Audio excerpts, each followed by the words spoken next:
Have you ever heard anybody say that a quarterback that just completed 28% of his passes in his second NFL start played a good game? Well, get ready. This is QB Unfiltered, my take. Cam Ward is special. I don't ever slow up, no I don't take shit. I got no love for the fakeness. If you wanna play tough and wanna hate this, I'll always show up and make a statement. Okay, Cam Ward made his second abbreviated appearance in an NFL game, Game 2 against the Atlanta Falcons on Friday night. In Game 1 against Tampa Bay, he started and went 2 series. And against the Falcons, he started and went 3 series. Now, Cam was 2 for 7 for 42 yards, 0 touchdowns, 0 picks. And the headlines across social media and the mainstream media on Friday night and Saturday screamed, the Titans offense and Cam Ward struggled. And as always in football, statistics really do not tell the entire story of a game. And once again, Cam Ward showed why he's a generational talent. And once the Titans receivers get their stuff together and they get on the same page as Cam, it's really going to be fun to watch. And in today's show, I'm going to go beyond the stats and we're going to talk about the big time throws, the little subtle things that he did on the field Friday night, and the leadership that he provided not only on the field during the game, but in front of the press corps after the game when talking about his teammates. And as always, like, share, and subscribe to the channel, QB Unfiltered. I greatly appreciate the support. Okay, let's jump right into the clips. Number 1. Tennessee here is executing what I call bob and sort protection. So they've got a 3-man sort going to the left, which means their backside guys are in the bob, and bob is big on big or man protection. So their right tackle and right guard are man pass blocking. Now, Cam takes his drop, and as he's keying downfield, he's using his peripheral vision and his feel in the pocket to know that his right tackle is starting to get beat to his inside. And so Cam just slides to the right.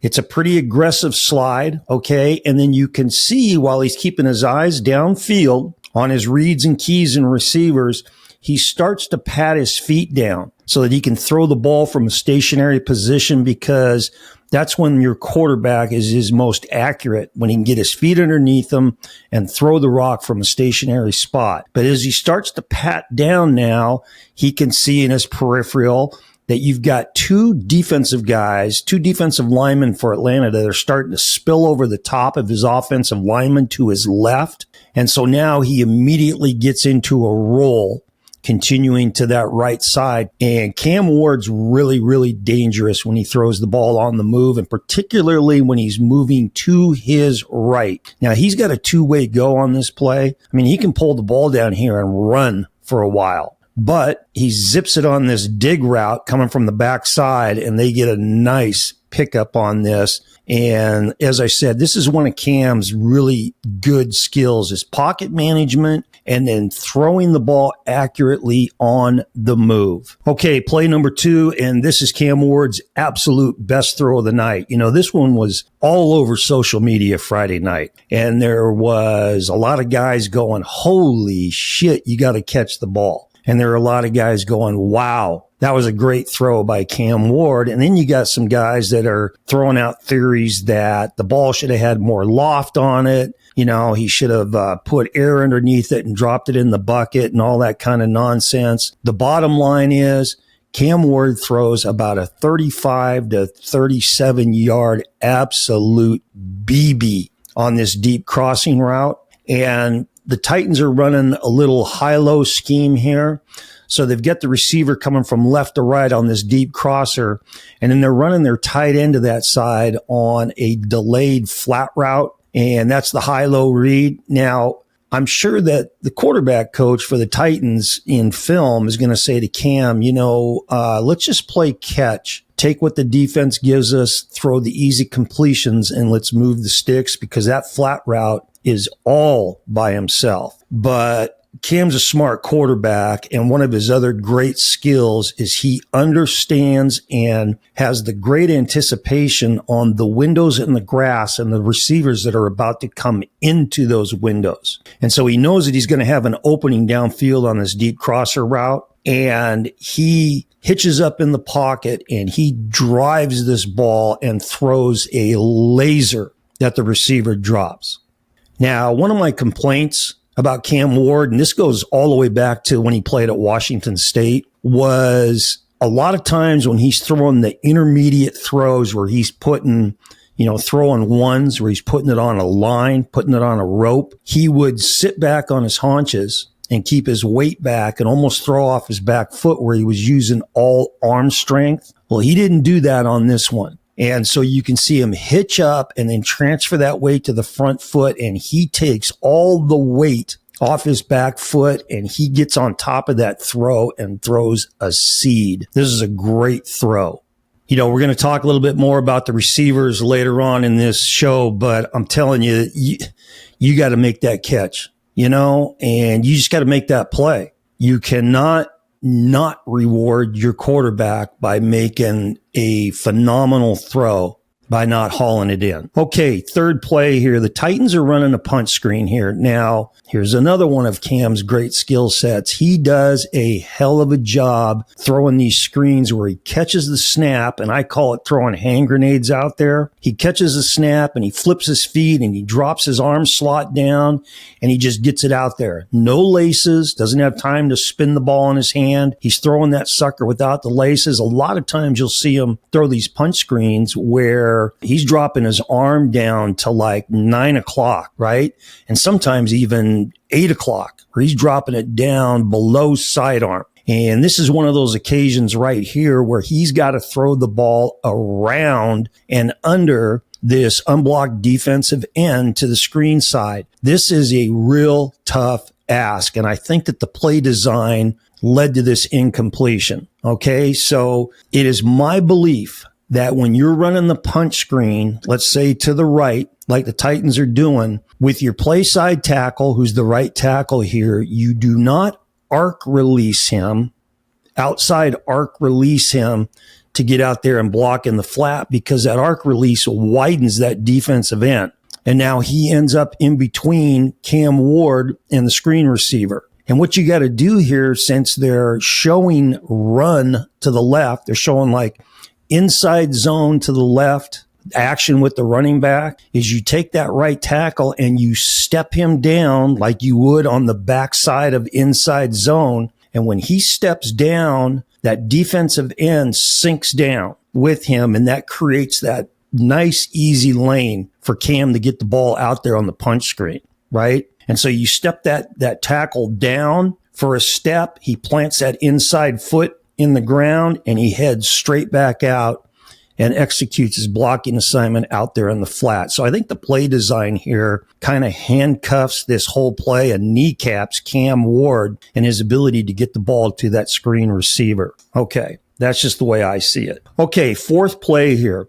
Now, Tennessee lines up in an empty set here, 5 wide, no backs, and they're running mirrored routes, running these like corner curl routes. It's kind of a unique little route. And then they've got these H-backs or tight slots, whatever you want to call it. These guys are stepping down and they're chipping on those defensive ends, and then they're mirroring it into the flat. So you've got double high-low reads with the flat and the curl routes, and then they're taking this last receiver here and they're running him on a middle curl / quasi dig route. Okay. And defensively, Atlanta's in cover 4. And when I show you the end zone shot of this play, you're going to see what Cam Ward saw on this. And that is the middle of the field has got a huge spot of grass for that receiver to get to, right? There is nobody there. All that wide out needs to do is get over the top of that inside linebacker that's going to be dropping into the hook area, get over the top of him, and then he's got all the promised land in there with all that space and grass. And that's exactly what Cam Ward is expecting him to do. but the receiver stops his route too early. And he ends up basically covering himself by curling around that inside linebacker and just stopping right next to him. I think it sort of surprised Cam.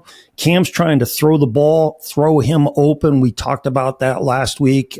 Cam Ward's great ability to do that with receivers, placing the ball where he throws them open away from the nearest defender. And he just makes a poor throw. Okay, now this is still a throw that receivers can go down and dig that ball out and make the catch. So yeah, this isn't the world's greatest throw by Cam Ward, but I think that what makes this incompletion is the poor decision by this middle curl receiver, the decision that he makes to not work further inside into that big spot of grass. Okay, play number 5. Now, based on the 4 other skill guys, besides the receiver running the vertical route that Cam throws the ball to, so we're talking about 3 of the other receivers plus the running back. Based on what their routes are, I got to believe that this is a 1 receiver isolation route, period, to the slot receiver against man coverage, where he's running a slot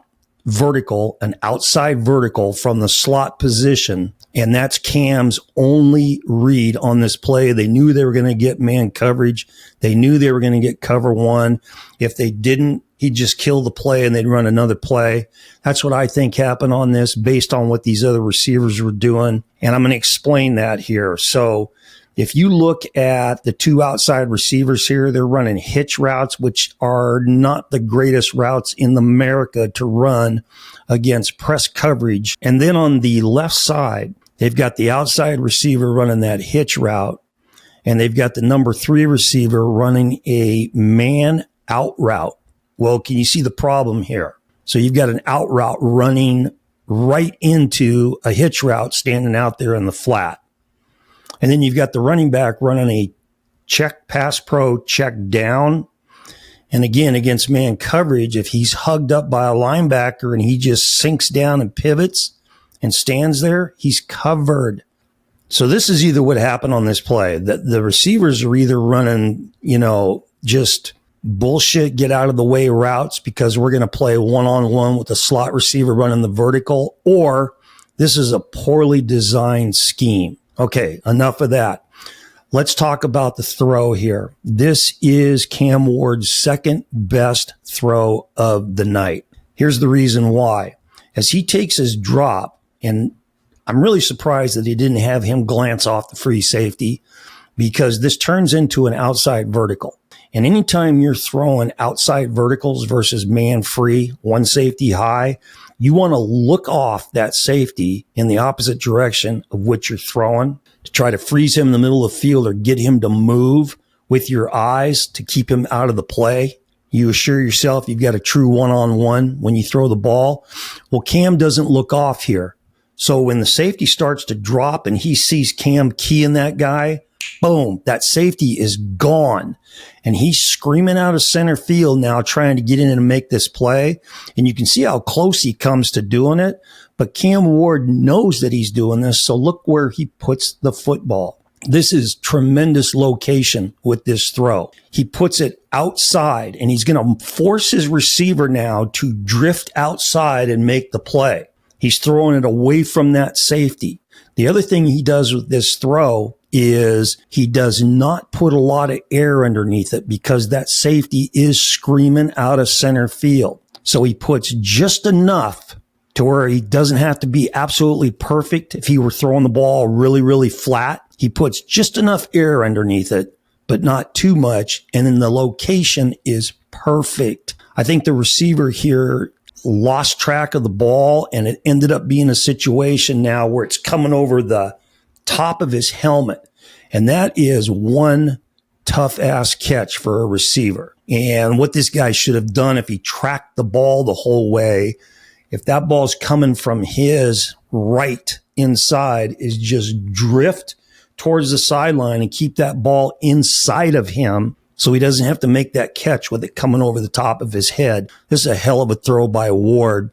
So the two best throws that Cam Ward made in this game were both incompletions. Okay, couple real quick side notes here, and then we'll wrap this up. You know, receiver Jefferson, the guy that dropped that beautiful deep crosser 35 to 37 yard dime that Cam threw, he said to Cam, or said to somebody during the game, that the throw was out in front of him too far.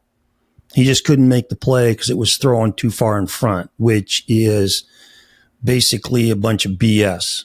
Okay. Now here's the leadership from Cam Ward. So when he's standing in front of the press after the game and they relay that comment to him, or they ask him what was said between him and Jefferson on the sideline, instead of throwing him under the bus, you know, Cam just very gently deflects, you know, and keeps it positive, and we move on. And that's a veteran move right there by a guy that understands leadership. Now, in saying that, I'll guarantee you that Cam Ward is having a conversation with him, with Jefferson, in the locker room, man to man, eye to eye, and they're getting some things straight. Okay. And I think that Cam may be having that conversation with a couple of receivers.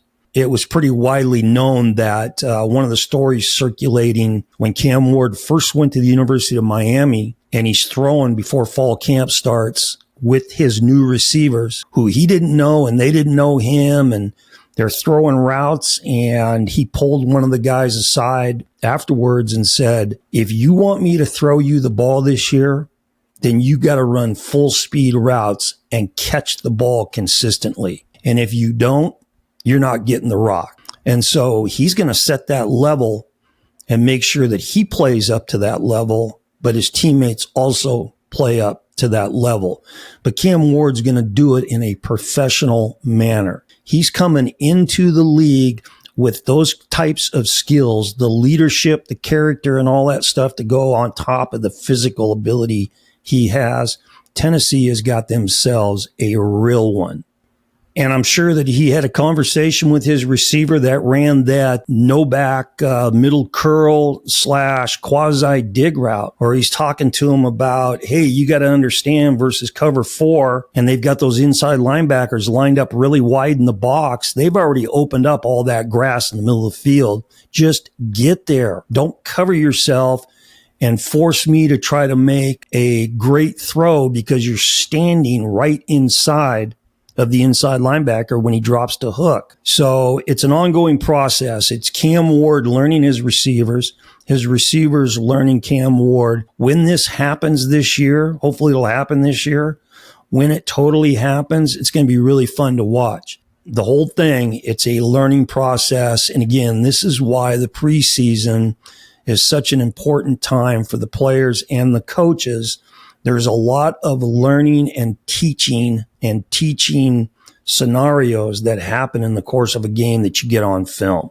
And then lastly, you know, what I love about the TV games is when a quarterback makes a physical or a mental mistake on the field, you can bet that those cameras are going to be following that guy all the way off the field. And it's going to be close up. And then they're going to keep it on him when he's on the sideline because they're trying to get reactions. And I love when that happens because I'm really big into looking at the body language, the demeanor, the aura that quarterbacks emit on the field when things aren't going well. So when Cam's throwing incompletions, if he makes a poor throw, if his receivers drop balls and they've got the camera on him as he's coming off the field or he's on the sideline, he's got the same look on his face and the same body language, always. And that's a big plus. Cam Ward is a real one, and he is really special. And Tennessee, you guys are going to be in for quite a ride for the next